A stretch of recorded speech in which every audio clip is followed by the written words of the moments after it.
Na arena planetária, a discussão é se a enchente desse ano é ou não é a confirmação da mudança climática, né, que prova a necessidade de um governo global. E qualquer comparação com as enchentes de 67, de 41 e tantas outras de que há registro, né, é apontada como negacionismo e, portanto, provam a necessidade de se censurar a internet. Na arena nacional, o debate é se o governo ajuda mais do que atrapalha, né? Que é uma evidência que troca de sinal se nós estamos falando de antes ou de depois de 2020. Né? Sendo qualquer nota ou qualquer imagem que afirme a prevalência das iniciativas privadas sobre as estatais aí na operação de socorro às vítimas da enchente, evidente fake news, né? Que confirmam a adequação das medidas já tomadas para legalizar para a eleição futura as intervenções ilegais do TSE e do STF na eleição passada. Né? E, claro, provam a necessidade de censurar a internet.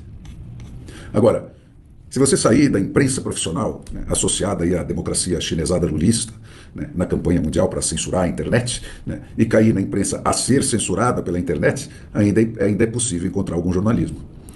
A única matéria, gente, que pode ser irrestritamente qualificada como jornalística publicada até agora, foi a que deu ao público ontem o Poder 360, né, que é um dos últimos cantos aí da fanfarra nacional onde ainda se pratica jornalismo. Esse site botou os repórteres deles na rua, né, para investigar o que é que não funcionou e entregou os seguintes fatos concretos ao distinto público. Em 1970, em função do debate em torno do desastre de 67, que foi o enésimo de uma longa série, foi inaugurado o sistema de contenção das cheias dos rios Guaíba e Gravataí.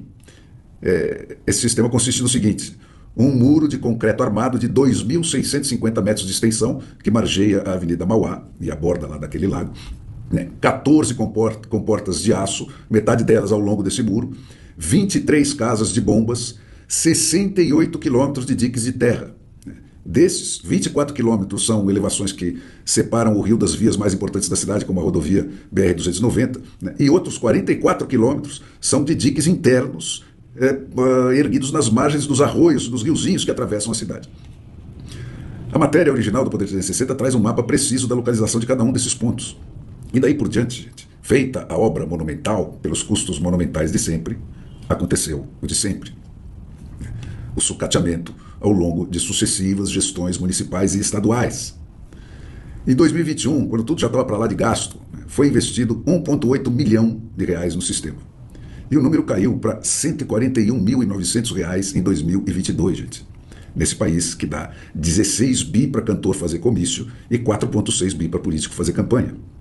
E no último ano, 2023, o valor foi zero, nem um tostão foi investido nesse sistema. O sistema foi projetado para suportar o nível de 6 metros de cheia do Guaíba, a que não chegou nem nesta enchente. O rio começou a ser a invadir a cidade quando a cota chegou a 4,5 metros. O sistema de comporta, gente, foi reformado em 2012, assim como o muro da Avenida Mauá.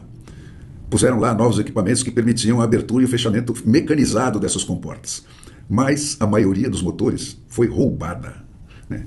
E os que sobraram não tiveram manutenção e não funcionam.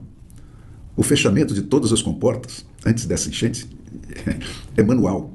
Algumas são movimentadas por cordas, né? E a maioria precisa de retroescavadeiras que empurrem ou que puxem as comportas, né, para abrir e fechar. E em nenhuma delas existe uma vedação completa, né? Tem brechas entre o tal muro de concreto e essas portas dessas comportas de mais de 10 centímetros de largura.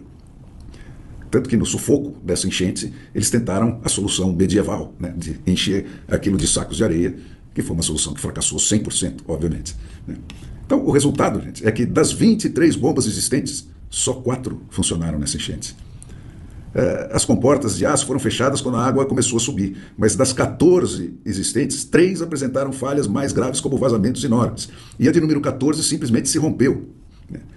A força da água também levou parte da rodovia que passa por cima dessa estrutura. As bombas, gente, drenam a água através de galerias cavadas por baixo do chão e por baixo dessas estradas, né? Mas a pressão nas galerias contra o alto nível do rio, né, força a água a voltar. E as tampas para inspeção dessas galerias são fracas, né, e não conseguiram segurar essa pressão. E isso provocou a inundação dessas estações, dessas galerias, né? E a água atingiu a parte elétrica, né? E as bombas então precisaram ser desligadas por causa do risco de choques. E o resultado é o óbvio, né? Enquanto as comportas ainda conseguiam reter parcialmente a água, as casas de bomba passaram a ser novas portas de entrada da água e a jorrar a água do rio para dentro da cidade. E tudo isso que está descrito na matéria está devidamente filmado a cada ponto, né, pelos repórteres do Poder 360. É tudo preto no branco, gente. Não tem chororô de militante de redação e nem muito menos microfone esticado para democrata de Araque. Né? É jornalismo só. E a conclusão que eu chego, gente, é a mesma de sempre. Né?